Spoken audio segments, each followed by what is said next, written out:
Hi everybody, it's Lisa from Lisa's Paper Passion coming to you with my first design team project for Flair by me. The previous video showed you what I got in the kit, and then I was so inspired when I opened it in front of you guys, did the video. I decided to sit down, had my creative mojo going, and I finished my first design team project, so I wanted to show you what it is and what it looks like and what I used from Melanie's store. So that's the store link. Of course, I'll link to it on the comments section of the video, and let me show you what I made. So I'm going to put this aside.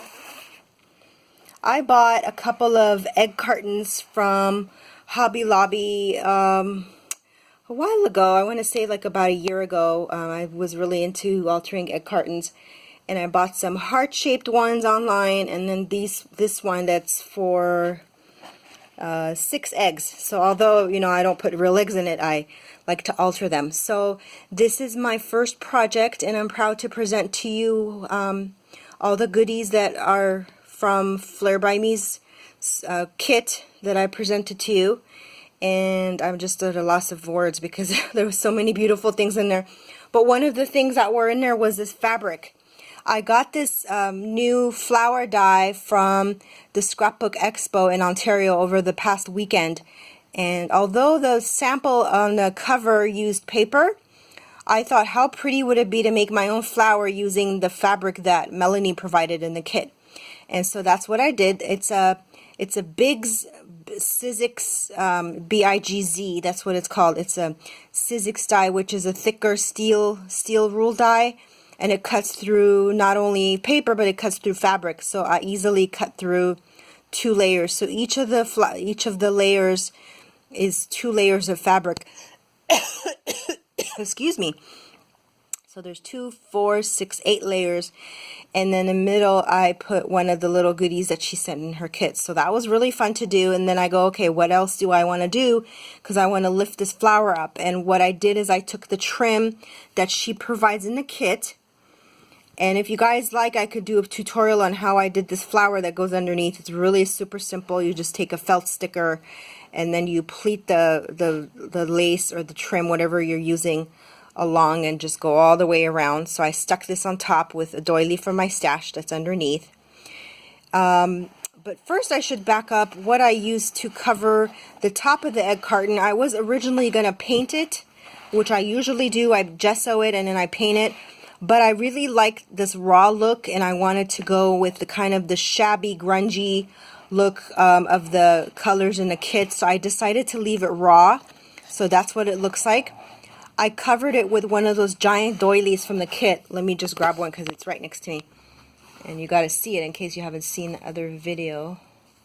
Actually, I don't have it next to me. I'm sorry. But it's a giant, big doily. And it has little, I call them polka dots, but they're little bumps. So I just took that and covered the top of it. I wanted to make sure the lid was covered as well. And then this one was a piece that had the dangles, and I took it apart because I wanted this piece like in the front for the closure. This is also from her kit, this lace. So as you could see all around the edges, the corners I should say, these were the dangles that belonged to that piece right there. But I wanted to use it under the flower because the flower needed some kind of dangle. So it's there as well as here, but they're hiding. So there's three at each corner, and this one's hiding too. I think when I flipped the lid open, everything was hiding. So that's what it looks from the back. This is what it looks like, this side view, and I'll take pictures and put it on Facebook as well.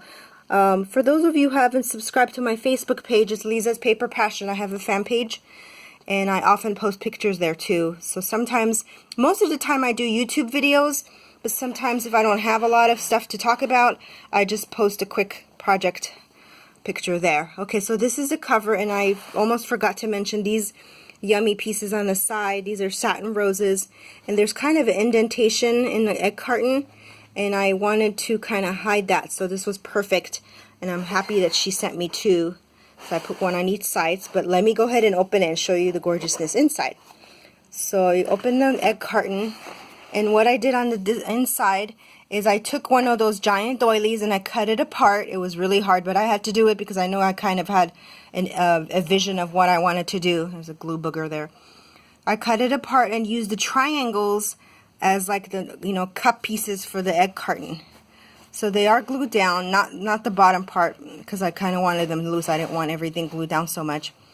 And this is a perfect way, and I've actually done it and received a swap in the past, very recently for Michelle, where she, you know, actually puts she put little goodies in each of the egg spaces, and it came out so cute. So that's what I kind of got inspired by. And then the top part, again, I left the edges raw, but all the extra pieces I had from cutting this doily, I did as the background. So the middle is actually empty, and what I mean is there's no doily, but I used the 4 corner edges to make it look like there's a doily in the background. And then this was one of the little random pieces that she sent. I used it as a background of a flower, and then she also sent a long piece of string pearls, and I used that as a flower center. All I did was just nothing fancy. I just put hot glue and then just stuck those, making sure, of course, you don't burn yourself. And then the images from her, I put Wink of Stella, which is still drying, but I was excited to show you this video. And the back is some ribbon, some satin ribbon from my stash. And then that flower you're looking at is a flower made by me, and that's one of my new dies as well. It's one of those rolling dies, the ones that you cut and then roll to glue together. So anyway, here's my first project for the month of November. Thank you so much for stopping by and looking. Please go check out her kit because I know it will sell fast and I don't want you to miss out. There's a lot of yumminess, and look at, you know, this is just took me barely, you know, a couple of hours to create, and there's so much more stuff left from the kit for me to create with. So stay tuned for my next project. Hope this inspires me as you all inspire, excuse me, I said that backwards. Hope this inspires you as all of you inspired me, and have a blessed day. Thank you. Bye.